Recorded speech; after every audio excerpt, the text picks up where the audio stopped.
Another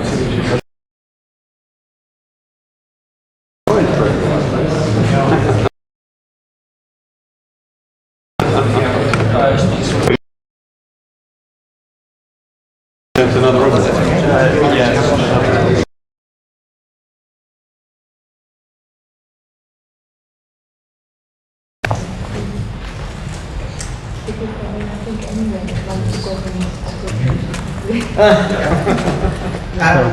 Hi there, we're all here. We're all from the London Ruby Users Group. I can see a few faces who've joined the London Ruby Users Group as well. I'm just going to give a bit of an introduction to what the London Ruby Users Group does. I've been told to big it up a bit by someone who couldn't be here, who should have been here doing this. So here goes. So LRUG, you'll find it on the web at lrug.org. You'll find a mailing list, an IRC channel, and various other bits and pieces. Is a group of people who are interested in Ruby, all the way from using Ruby as a scripting language to save you from maybe Bash or something like that, right the way through to using it as a web application language to save you from some of the Java web frameworks. People who are using Ruby as glue to build some of the biggest Java web frameworks and so on and so forth. It really is lrug.org, and it's the London Ruby, not Rails, user group. There are plenty of people there who are using Rails. Usually there's about 40 people who turn up. It meets about once a month. It started 2 and a bit years ago when there were 6 people who used to turn up, so you can see there's been a fair bit of growth there. The next meeting, and everyone grab your pens to write this down, is on September the 10th, which is a week on Monday, and you'll find all the details on lrug.org. At the next meeting, a chap called Stephen Bartholomew is going to be talking about using Ruby as a way to generate static websites. So taking all the data in your database, turning that into a website and publishing it basically as static HTML. He's written some tools that do that. And Tom Armitage is going to be talking about the other side of things, how to scrape things off websites that already exist using the various tools that exist in Ruby. So that's on September the 10th, I think it's a Monday, about 2 weeks' time. I'm going to hand over now to Laurie, who's going to talk about JRuby, which is Ruby, which runs on the JVM, which is a project that's been getting some interest, and we thought would be probably quite interesting to you guys here who are, when we looked at the schedule and it's talking about Java and .NET and various enterprisey stuff. So Laurie's going to talk about that. It'd be really good if we have a bit of a discussion about Ruby, any questions you have. The 3 of us use it professionally, and have done, some of us have done for many years. So by all means ask us all the questions, ask us does it scale or anything like that. By all means go for it, but now I'm going to hand over to Laurie to talk you through JRuby and show how you can integrate Ruby with some of the Java stuff that you probably already know. Okay, can you all hear me? Right. Am I right in thinking that everyone here is primarily a Java developer, or the majority of you? How many of you have actually used Ruby?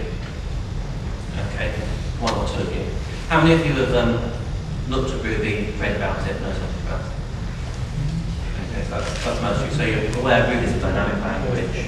The methods you can call an object are defined by the methods of the actual variable rather than of the variable type, and so on and so forth. What I'm going to talk about today is JRuby, which is a library available for Java that lets you execute Ruby code, and how you can use it to use Ruby to quickly prototype new changes into a legacy Java project. So I've got a very small little simple application which I've set up. It's a little toy application I like to play with whenever I try a new thing. And it's basically just three classes: a book, a BOF for a library, a book, a borrower, and then a class represents a load, someone borrowing a particular book. And these guys are more in place than anyone here from a Ruby background, so they're not quick up how we code this in Java, load gets and setters. And then one task is just put some data into some database, so you can play with it, you can call methods on it, you can see some data. So the problem we're looking at is you want to add a new feature to your application. A sample new feature you may want to have is you want to see which books have inspired a particular book. And you think, well, simple way to do this is to get the book, let's figure out who the author is, let's see which books they borrowed from the library, this new feature in. How would you go about it? Well, the first thing you want to do is add the author to each book as a new type that has a property of borrower. At the moment, in the existing version, I've set it as a string, which you probably wouldn't do, and reality it's more to demonstrate this. You then want to migrate everything into a database. For every book, you want to look up a string, then look up the corresponding borrower, make a connection, and then you need to deal with the edge cases. What happens if the author isn't in the database? What happens if the string contains multiple authors separated by commas, and what happens if there is no author? And basically, this is a lot of work. And before you go ahead and do this, you may be thinking, well, actually, is this worth the effort? It's going to be quite miscoding. Maybe the features are actually of no use. So let's build a prototype. Let's just throw some code together quickly and see if it works, run it a few times, see if it's of any value. And if it is, then we can go ahead and code it in whichever way we feel is proper. As we'll probably see, company people differ on. So this is back to the Java class, and this is how you would prototype it if you're doing it in Java. First thing is add a new method that just looks through the for each book, looks at the author, splits it based on the location of, in this case, a comma, then does a lookup into the authors table, returns all the authors. And then you could add another method, which would for each book get all the authors, return that as one nice small list. Okay, it's actually the last slide of this. Where is it?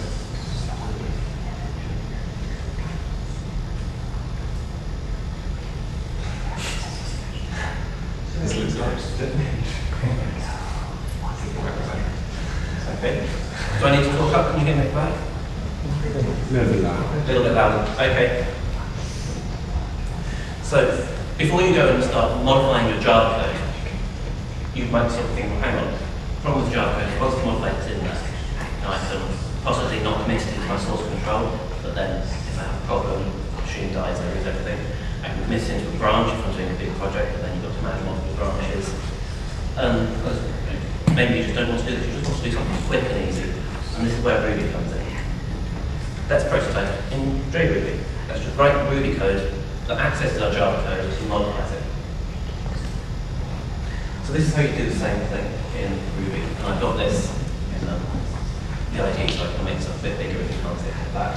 And it's basically the same two methods, just written in Ruby style. So for the first one, you just call author, and you can take use of method chaining. Each method returns something and call another method. The author method is dynamically delegated to the getAuthor method of the Java class. Splits it and then calls the map method, which takes an anonymous function, runs it for every element in the array, and creates a new array based on it. So it's basically doing exactly the same thing as the Java code just demonstrated. This is just the Ruby equivalent. And obviously we can do a lot more in Ruby than just copy exact Java code. Probably the hardest thing that I found when coming to Ruby first of all, from Java, was I code it up and I think, well, I just look like Java with different syntax. In fact, Ruby can do a lot more. So I'm going to use this as a starting point.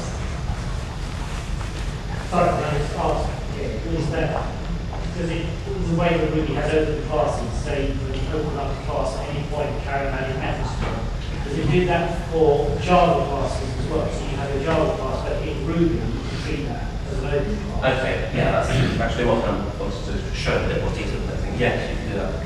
One thing about Ruby is once a class is defined, if you're writing code elsewhere, you can reopen the class and change the definitions or add to it. You need to be a bit careful with it, so obviously you can start ending up with classes which is defined in 35 different files, and it's really fine what's going on. But as long as you don't do anything stupid, it's not that difficult.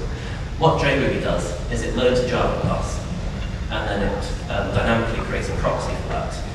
So whenever you call a method on proxy, which is presented to you as if it's a Java class, it actually delegates that to the Java class on the back end. So what we're doing here is we're actually opening the proxy of the book and adding an authors method and an inspirations method. So I'm actually going to show this running. Is that big enough? Can you make it a bit bigger? Yeah, that's actually beyond code.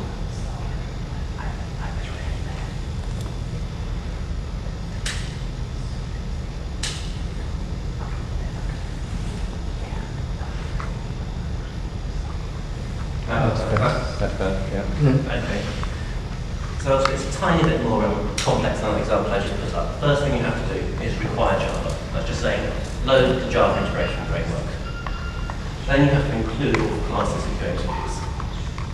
You can include the whole package, but it's slightly neater to do it by classes because the package has some strange side effects you may or may not want. Then you come down to the main block of code that you actually want to look at, where here you just open the classes and add the new methods. I've also added another method here which simply prints them nicely so we can display it. But the first thing that happens when I run this is we will in fact get an error. Left in to demonstrate a nice feature. It takes about a second still. It's still a beta version of NetBeans. It's throwing an error as a stack trace. It's a bit like Java stack trace. Grails, Groovy exceptions. And what's actually causing the error is a minor bug in JAVAWUG. What this method does is, for every author, it calls the code that I highlighted and creates a new element in the array. That element actually delegates to the getBooks method in the Java borrow class, which returns links into the Java hash set. Ruby doesn't work with hash sets, it works with collections, basically the same thing. And JAVAWUG is meant to seamlessly translate things between each other. If you're dealing with a Java hash set, it should automatically react like a Ruby collection. And this is actually an edge case, a flatten method, which I call afterwards. Basically takes a nested array and flattens it into a straight array. And it bypasses the usual ways that it accesses the collection, and it's an edge case that JAVAWUG doesn't address. So the first thing you do is you go to the JAVAWUG website and you submit bug reports. And then while you're waiting for them to get around to fix the bug report, you think, well, for now, I can just change the behavior. So we were talking earlier about what happens when you reach the limit of your framework. And in Ruby, the case is you just open the framework and fix the limit. So here what I'll do is I'll just reopen the borrows class. And this is just a bit of code which creates a new array, goes through an array and assigns everything to a new array, which just bypasses the bug here. It puts it into a native Ruby array, which is what Flatten expects.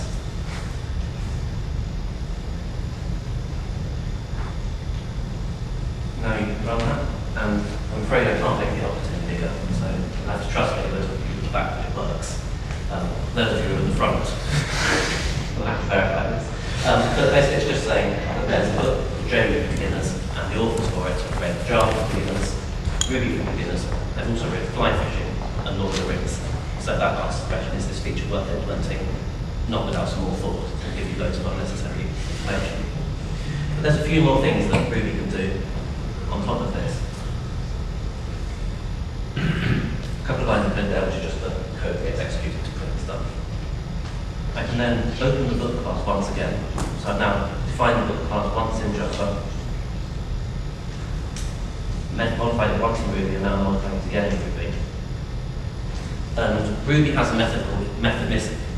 And basically, whenever you call a method on an object and that method doesn't exist, method missing gets called and gets passed in the name of the method you tried to call. And so you can dynamically add methods. Rails makes quite a lot of use of this. If you have a model, for example, book, and there's a property on the book called name, it automatically creates a method called find by name. If you add a property of the type author, it automatically adds find by author type. You don't have to write any of that code, it all gets generated for you. Yeah, and you can combine them in as many different ways as you like. Probably not as many as you like, but quite a few. So what I'm going to do here is, this is some code, and basically what I wanted to do as a demonstration was say, can I take a book and just call a method, which is the name of another book, and see if that book was one of the inspirations of this book. So the method missing takes in the method, and then finds out the name of the book by doing some regular expressions. It converts underscores to strings, because that's how Ruby conventionally separates words in method names. And it looks for a question mark at the end, which is really conventional, which says I expect this method to return a Boolean value. And then it just does a quick, it loads all the arrays, and it looks to, if it gets rid of everything, it doesn't match that, and checks to see the size is greater than 0.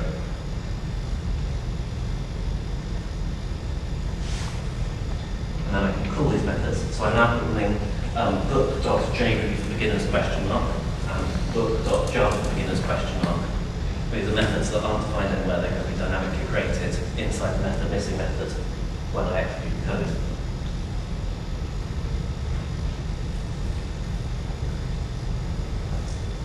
And again, I'll take a second or so to go over it.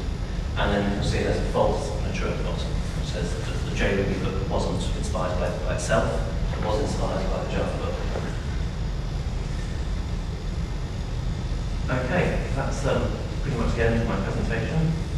So, time for questions. Yeah. In the Ruby world, is there a governing body or standardization body?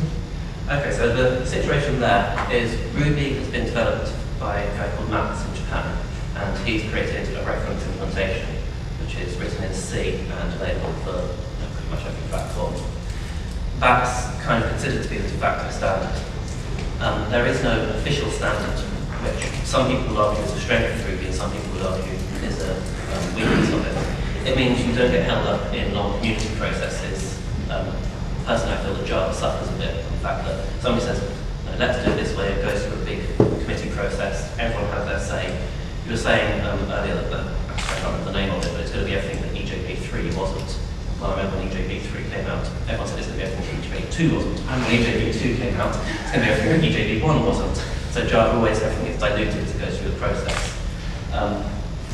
Some have hired some people to develop JRuby, and their blog, if you look at it, they're very much following whatever Max has done.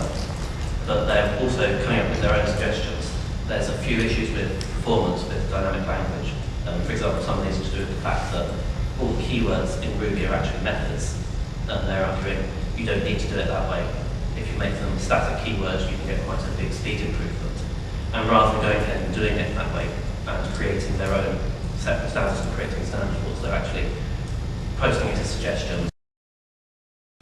Create a project, start playing with it, and start sending emails saying, I want to do this. Emails get posted, you can start adding those features in and making it more streamlined. Also, another question is, you showed, for example, that little box with the flattened thing on the block. Yeah. How many of those sort of little boxes are there? Fairly pretty much just like code Ruby in C? It's pretty much just like code Ruby in C. To be fair, that's actually the only box I've come across. Right. The only reason I left it in was because it allowed me to demonstrate reopening another class immediately and fixing it. I could have just found another way to code it, but it also left the example looking a bit more like pure Ruby. There are still bugs in it. There was a new release 2 days ago, which I haven't tested. It might even fix this, but I haven't had time to test it before I came down again. But it's still under pretty active development. So some have got 2 people employed full time doing this, and some are very heavily behind it.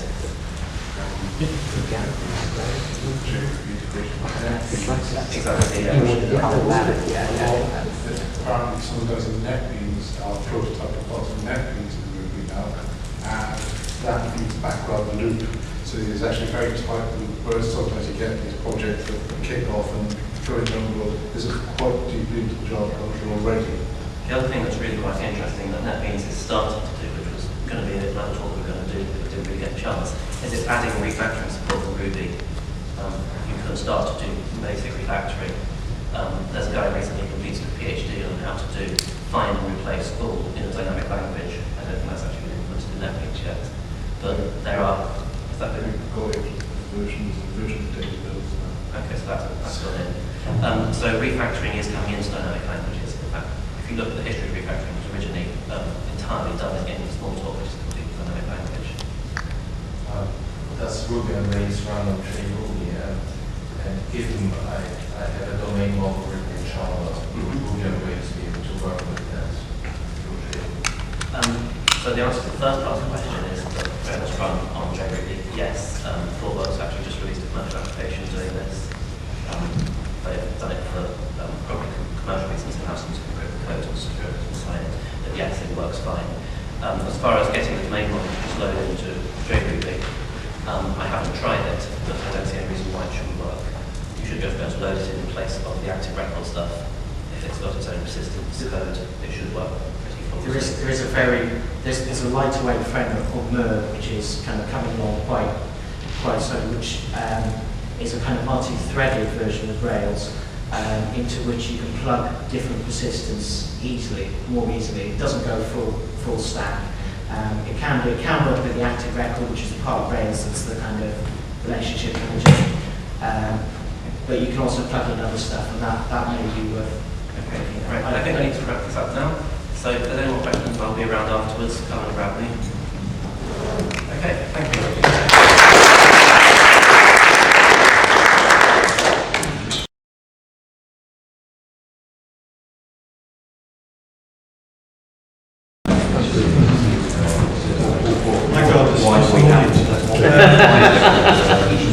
The problem with getting the graveyard shift is you haven't got a clue what to do.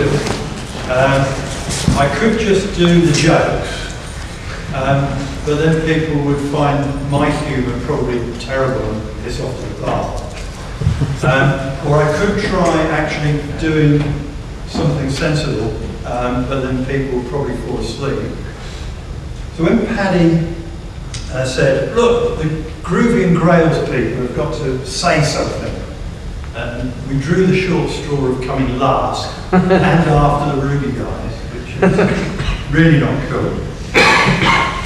Mostly because I actually like Ruby, but I also like Groovy, and I like Python, and I sort of have to suffer Java, and I actually do some C++ programming as well.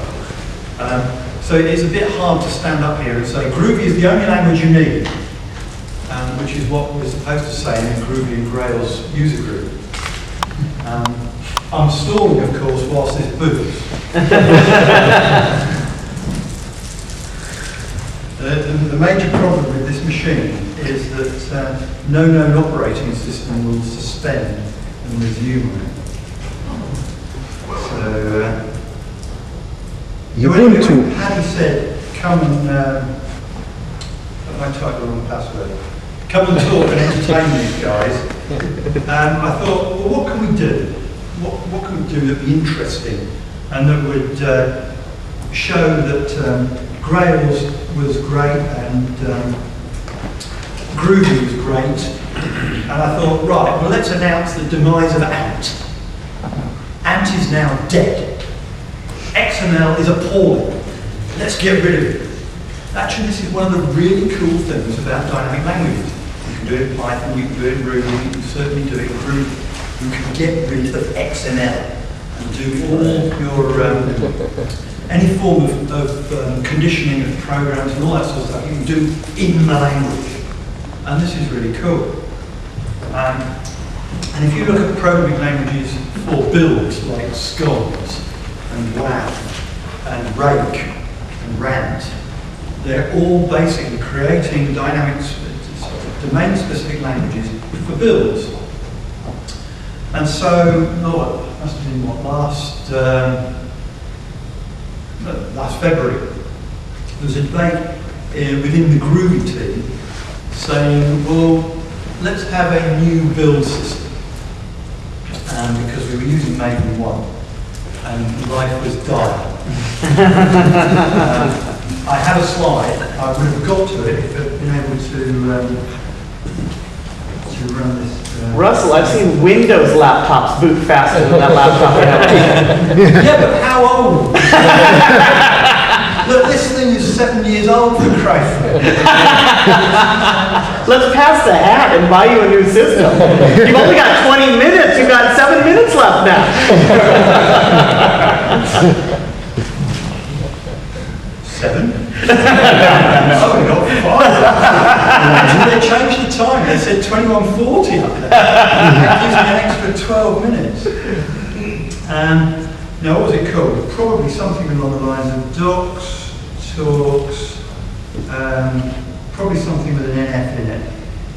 Yeah, and if we try and get over impress to do something impressive, I actually run. I mean, this machine's only got 300k of RAM for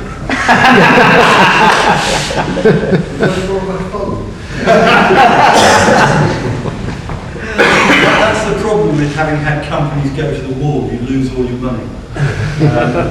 So you end up with the cast-offs from the sales guys, which is not cool. Anyway, This will now announce something much more interesting. As I say, we're trying to get rid of Ant and Maven. This is the goal of part of the Groovy team. The Grails people have had a few talks here. Have most people been to the Grails talks? No? Well, those of you who haven't should do. So that's covered the Grails thing. The Groovy bit, you see. That's me, concerned RP. Well, we can do the sales a little later. What we're really after is convincing people that XML is a disaster area. How many people don't agree with that comment? Okay, quite a demonstration. Solve that one. Gant is basically very, very lightweight. It's just built on top of the Ant task. So we use Ant, throw away the XML, and we're using Groovy as a specification language. So it's very similar in attack to the problem that you've got in Rake and Rant in the Ruby world, and completely different from anything that normally happens in the Java world. That's what it's all about. I don't know whether you can read it at the back, but this is supposed to say foment, as in create, and this is supposed to say ferment, as in when do we get to the bar. So problem one, XML. It's ugly. I think the only thing I find uglier than XML is Perl. We've got any Perl fanatics in the house? Okay, well that's me. I will get out of here. Down here, I think everybody cheered when I said we got rid of Maven 1. And there's a proof here that Maven 1 is a disaster area. Maven 1 uses Jelly, quad eraptum stranding. No Jelly programs in there. So we've got to have Hello World. You've just got to have Hello World. So that's our complex problem that we're trying to build. And if you go to Ant, you look it up, something like that. Okay. Sorry, you can't actually read it. The screen's not that big. But basically what it comes down to is waffle, more waffle, further waffle, and greater waffle. And then there is Maven. Maven takes 4 pages. Okay, so you've got to say something about obscure things you don't have a clue what they are in the middle of nowhere in some Apache basement somewhere. A whole load of stuff, you haven't got a clue what it's saying. But we'll get the GPL in there just for the hell of it. We have to say who the developers are, otherwise when you do the site, nothing happens. Kev, what's this got to do with our build? And then we actually have to tell it we want to use 1.6 because Maven by default goes for 1.3 or something ridiculous in the way of Java. And then you actually get to the problem of how do you execute in Maven if it's not a test script. You don't. You have to include Ant to actually execute anything. Where's Maven going? Crikey. And then on page 4, well, actually page 4 is about how do you clean all the detritus out of it after you've finished. We haven't actually said anything about the build, and actually that is one good thing about Maven. The way it specifies structure, etc., allows you to make assumptions so that you can do things without saying anything. All of this Maven is about doing the extra stuff that me, as a hardened Emacs programmer, has to deal with, like how do I get rid of my tilde files? This is all about how do you get rid of the tilde files. That's all it's there for. So we don't like Maven because it's far too verbose. So what we do? Well, okay, this is a bit verbose, we could get it shorter than this. The idea is to use dynamic programming languages for what dynamic programming languages are damn good at. And that's building domain-specific languages. So we're saying, okay, this is very similar to the Ant, but without all the angle brackets, so it's a damn sight. But it's about creating targets, it's about using the Ant tasks to do the job underneath. it just looks cleaner. Well, I think it does anyway. The real message is down here, and the real message is that builders rock. Builders are really, where constructing hierarchical structures is really absolutely fabulous. And that's what's going on here. We're using a thing called the Ant Builder in Groovy, which must be brilliant because they nicked it from Ruby. So they've now got exactly the same things in Ruby. What this is an example of is how you can use the syntax and the compiler to drive building a domain-specific language. I have a question about Peter. When you say builder, is that related to the design pattern, the builder pattern? Only passingly. Yes, it is. No, it isn't. Okay. It is about feeding instructions to an object which then constructs something. So in that sense, yes, it is the builder pattern. But if you look at the way you implement it and use it, it looks very different to the way you find it in Gant 4. I don't know of anyone else who's done a decent presentation of builder pattern apart from Gant 4. But it's handled very differently. But yes, what you're doing is you're feeding things into objects, and you're using the meta-object protocol that drives all of these languages, Python, Ruby, Groovy, all based on meta-object protocol, and that's where you get the power from. It's Smalltalk in disguise, it's Lisp in disguise. So Lisp programmers will be very happy with it. DSLs are what it's all about. People writing programs and doing abstraction have been writing DSLs since about 1949. That's exactly what programming is about. It's about building abstractions. It's about creating a language in which to describe the solution to your problem. And this whole dynamic languages way of viewing domain-specific languages is just the next step on that road. And of course, because we are the Groovy and Grails user group, we have to say that Groovy is the business. Problem 2, XML. You knew I was going to say that. How many people, when writing Ant, actually try and build procedures using the Ant targets? Okay, well that's how many people are abstaining? Okay, so that vote was carried. It really is a problem. Trying to get any form of non-declarative expression into your Ant builds is a big pain. Of course, as soon as you mention words like how do we select anything, the Ant people get very defensive. They say, you've got to do things in a declarative way.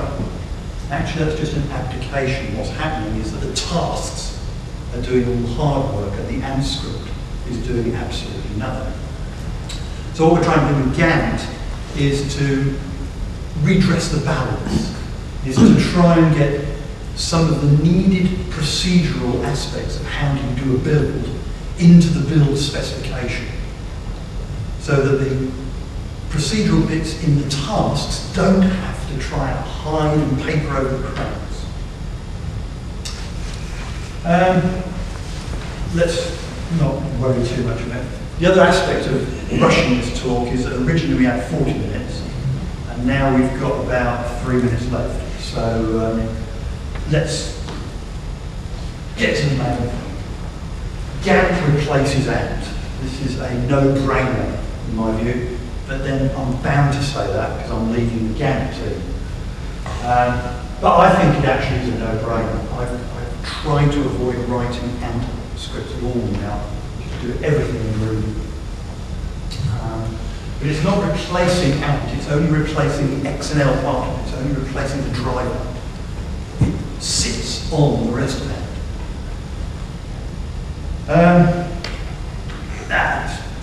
Move on. Maven. Well, we're going to have a go at it. One way is just to try and make more declarative everything. It's a bit of copying and compiler properties, the dependencies, You're just using the DSL nature, you're just using the dynamic language to be able to drive those objects and make them, using the meta-object protocol, build up the build information. I still have a question about ANDs. What about the optional tasks for ANDs? Are they covered automatically, or do you have to write? No, you actually have to load those, because particularly in distributions like Debian and Ubuntu, they separate the core AND from the AND optionals. If you load it all up, then you can access it. But if you just take the AND core, then you can't get at the optionals. That is a bit of a headache. If anybody's really interested in killing off Maven, then see me afterwards and we'll form a consortium and we'll go have a drink. There's another viewpoint on this. Hans Doctor had a good old go at trying to build some bits and pieces. So a different viewpoint. But again, it comes down to creating objects and using the dynamic aspects of these languages to be able to build the state in your object on the fly without having a pre-formed specification of what the object is going to look like.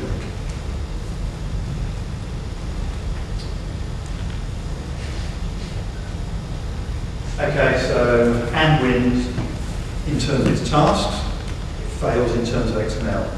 Gant wins. We're going to go for Maven. The Ruby fanatics in the room will be happy to hear that, yes, I do know about Builder, and it is the Ruby version of how do we kill Maven. And there is a lot of support coming through the Builder, but my intention is to stop them dead in their tracks with Gant.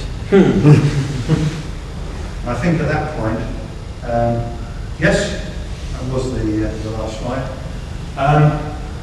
The things to take away from this presentation is the symbol is very cool. It's very 1960s. It's flowing. It's laid back. Groovy is there. It's got a lot of people very, very excited. We don't have a funded person in Sun, unlike the JRuby guys. But on the other hand, one could say that Sun has to prop up the JRuby activity, whereas the Groovy activity is self-sustaining. But that might be a bit unfair. As I say, I do like Ruby, I do like Groovy, I do like Python, so much so I'm writing a book on Python. But for me, if you've got a running JVM, Groovy is the language. And if you've got a build, Gant is the way of getting away from XML. And I will leave it there, and everyone can now rush off to the bar. Thank you.